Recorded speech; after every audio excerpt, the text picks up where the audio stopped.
ലോകത്തിലെ ഏറ്റവും വലിയ പ്രൊഫഷണൽ റെസ്ലിംഗ് പ്രൊമോഷൻ കമ്പനിയായ WWE വർഷം തോറും മാർച്ച്, ഏപ്രിൽ മാസങ്ങളിൽ നടത്തിവരുന്ന ഒരു പ്രൊഫഷണൽ റെസ്ലിംഗ് ഇവൻ്റാണ് റെസൽമേനിയ. 1985 പ്രീമിയർ ചെയ്തതിന് ശേഷം 39 ഇവൻ്റുകളാണ് ഇതുവരെ നടന്നിട്ടുള്ളത്.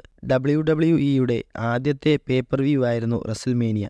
ചരിത്രത്തിലെ ഏറ്റവും വിജയകരവും ദൈർഘ്യമേറിയതുമായ പ്രൊഫഷണൽ റെസ്ലിംഗ് ഇവൻ്റാണ് റെസൽമേനിയ. 1985 തുടങ്ങിയ ഈ ഇവൻ്റ് അന്നു മുതൽ തന്നെ പരമ്പരാഗതമായി സംപ്രേഷണം ചെയ്തു. കൂടാതെ 2014 റെസൽമേനിയ 30 മുതലാണ് ലൈവ് സ്ട്രീമിംഗ് വഴി ലഭ്യമായി തുടങ്ങിയത്. മാത്രമല്ല, റെസൽമേനിയയാണ് WWEയുടെ ഏറ്റവും വലിയ ഇവൻ്റായി കണക്കാക്കപ്പെടുന്നത്. റെസൽമേനിയയുടെ വിജയം പ്രൊഫഷണൽ റെസ്ലിംഗിനെ കൂടുതൽ രൂപാന്തരപ്പെടുത്താനും സഹായിച്ചു. വാർഷികമായി നടത്തിവരുന്ന ഈ ഈവൻ്റ് WWEയിലെ ടോപ്പ് സൂപ്പർസ്റ്റാറുകളുടെ വളർച്ചയ്ക്ക് പ്രധാനപ്പെട്ട ഒരു പങ്ക് വഹിക്കുകയും ചെയ്തു. കൂടാതെ റെസൽമേനിയയിൽ അനവധി സെലിബ്രിറ്റീസായ വ്യക്തികളും സ്പെഷ്യൽ അപ്പിയറൻസ് നടത്തിയിട്ടുണ്ട്. അതിൽ Aretha Franklin, Cyndi Lauper, Muhammad Ali, Mr T, Mike Tyson, Donald Trump, Floyd Mayweather Jr., Snoop Dogg, Ronda Rousey, Rob Gronkowski, Shaquille O'Neal and Bad Bunny ഇവരൊക്കെ റെസൽമേനിയയിൽ പ്രത്യക്ഷപ്പെട്ട താരങ്ങളാണ്.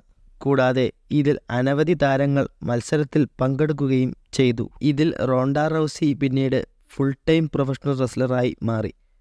2019 റെസൽമേനിയ 35 റെസൽമേനിയ മാച്ച് ഹെഡ്ലൈൻ ചെയ്യുന്ന 3 വുമൺസ് റെസ്ലറുകളിൽ ഒരാളായിരുന്നു Rhonda റൗസി. New York സിറ്റിയിലെ Madison square ഗാർഡനിലാണ് ആദ്യത്തെ റെസൽമേനിയ നടന്നത്.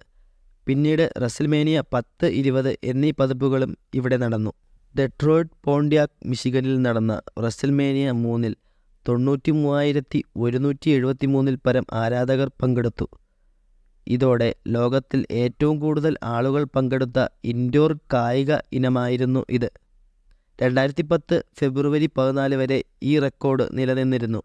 പിന്നീട് 2010 NBA ഓൾ സ്റ്റാർ ഗെയിമിൽ 1,08,713 ഹാജരോടെ റെസൽമേനിയയെ പിന്തള്ളി പുതിയ റെക്കോർഡ് സൃഷ്ടിച്ചു.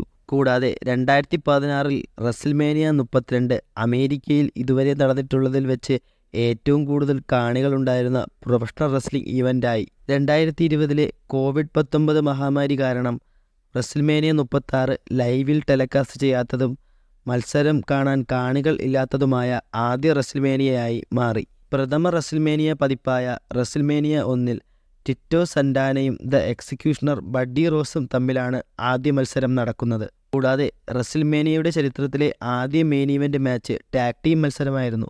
Hulk Hogan and Mr T versus Roddy Piper and Paul ഓറൻഡ്രോഫും തമ്മിലായിരുന്നു മത്സരം. വീഡിയോ ഇഷ്ടപ്പെട്ടാൽ ലൈക്ക് ചെയ്യൂ, ചാനൽ സബ്സ്ക്രൈബ് ചെയ്യൂ.